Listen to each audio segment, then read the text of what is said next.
Hello, everyone. Welcome to episode 4 of the Risk Rewarded. Today, I'm going to go over the best way to get the lowest, most accurate auto insurance rate. First off, beforehand, you need to prepare significant time ahead of when you are due.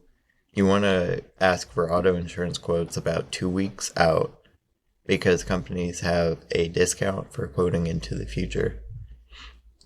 Now, this discount typically does bleed away over about 4 years, so your rate will naturally increase because it isn't a permanent discount.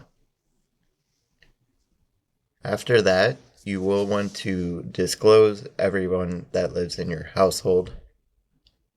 This way, when they do underwriting, if they figure out somebody else is living in your household, you don't have a rate increase from thinking that you could not list them.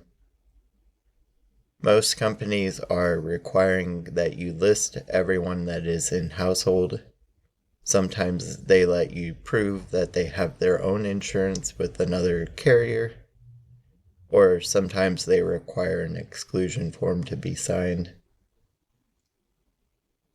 Now, they will almost always figure out somebody lives in your household, especially if they get any mail or if they have your address listed on their driver's license. It will show on many reports that insurance companies run.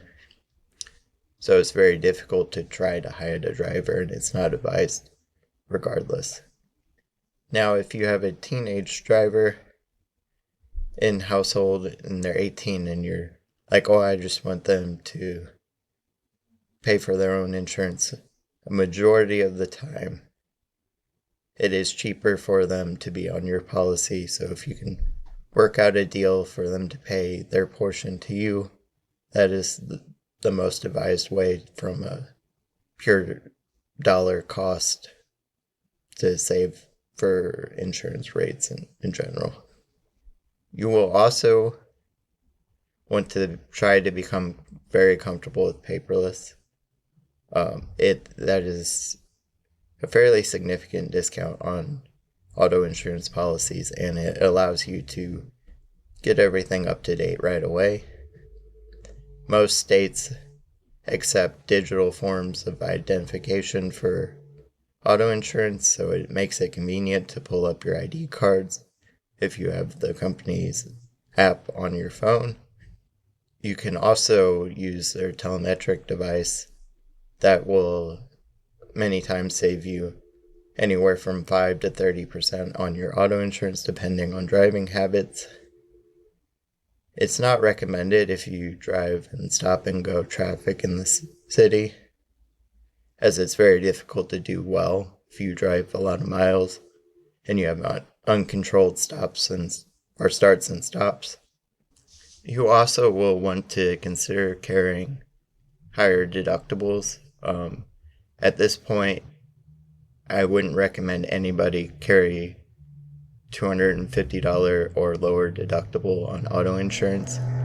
You just end up paying more in 6 months than the amount that you would save in case of a claim.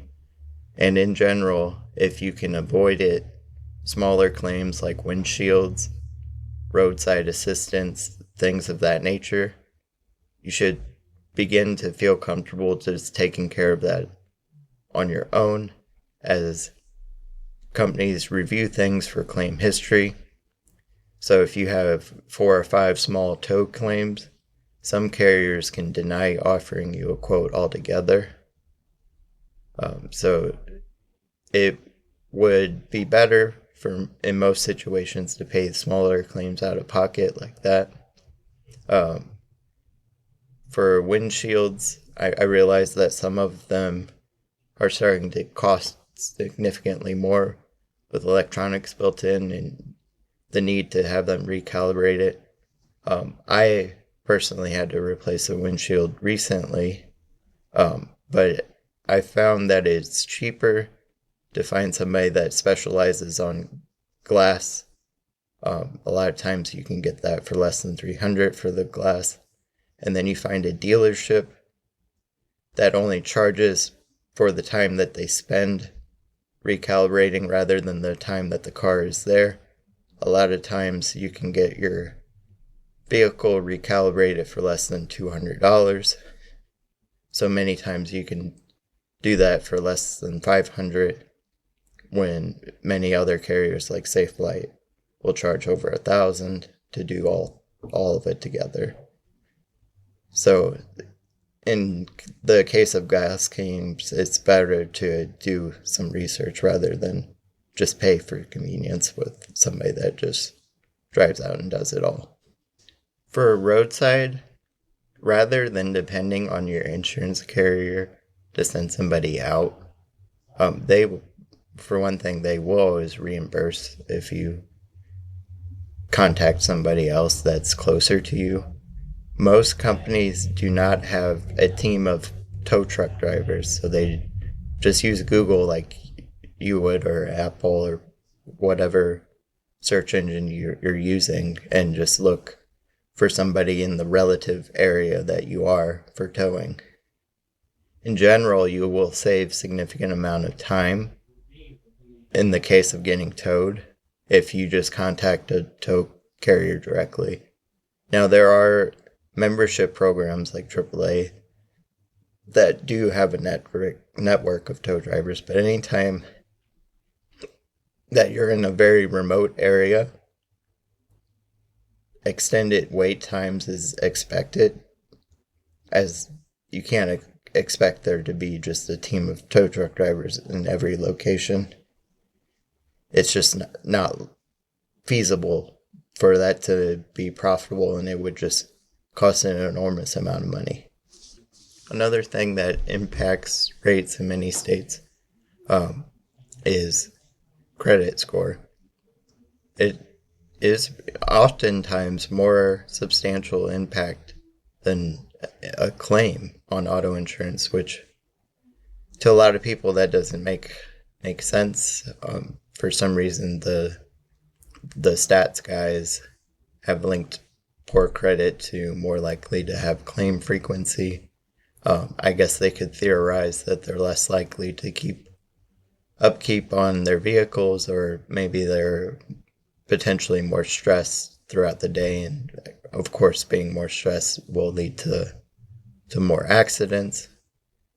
So as with anything else, you want to monitor your credit and have it as good as possible, as that will save you on every aspect of life, as they've determined that dictates the cost on virtually everything for you at this point.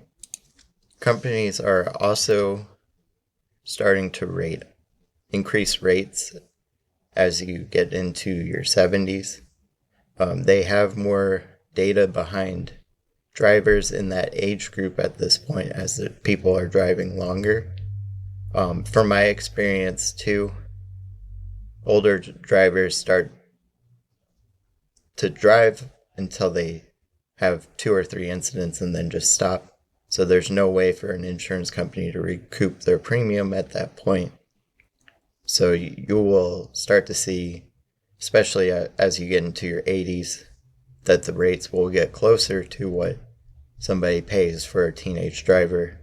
And that's just due to claim history and not being able to recoup the premium after.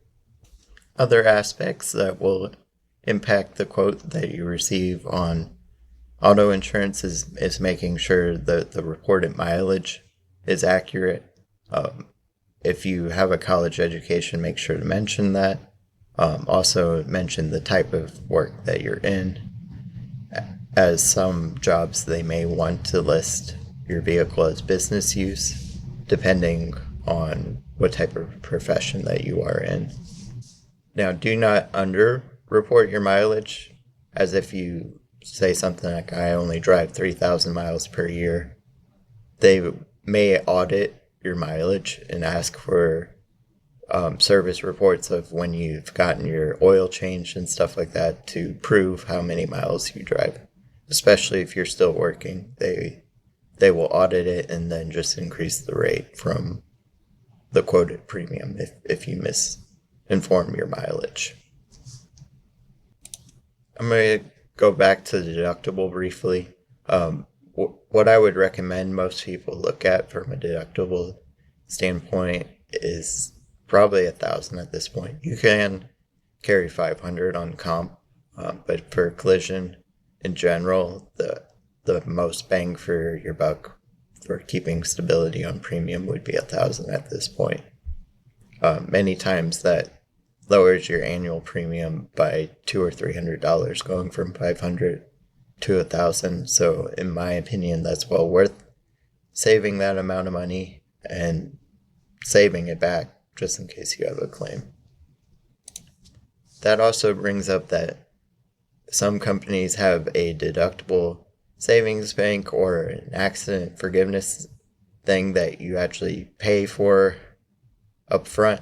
I do not recommend any of those programs, as you're paying to potentially save money for a future claim.